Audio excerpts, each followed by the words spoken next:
सत्य के बाद आता है अस्ते। अस्ते का मतलब होता है चोरी का अभाव।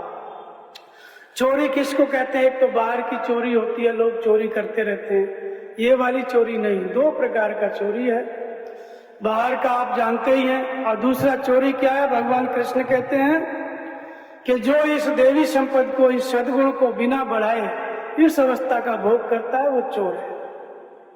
इंद्रियों का आराम चाहने वाला पापायु पुरुष व्यर्थ ही जीता है।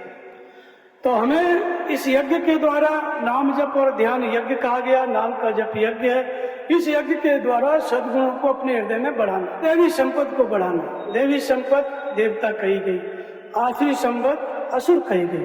तो जो इस यज्ञ के द्वारा, नाम जप और ध्यान के द्वारा सद्गुणों को बढ़ाता है और बढ़ा करके भगवान की प्राप्ति कर लेता है, उस अवस्था में पहुंच जाता है, वहां पर वो भोग करने योग्य है। कोई भी वस्तु लाओगे चढ़ाओगे उसके लिए है, लेकिन इस अवस्था से पहले यदि भोग का करता है तो फिर वो चोर है।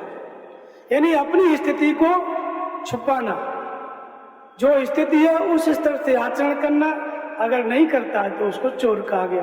तो इसको कहा गया निष्कपट भाव। अस्ते माने हम जैसे अंदर हैं वैसे ही भगवान के सामने होने चाहिए, निष्कपट भाव।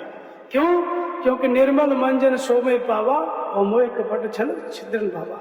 मन की निर्मलता आ जाती है, वही भगवान कहते हैं कि मुझे प्राप्त होता है। तो निष्कपट भाव को कहते हैं अस्ते।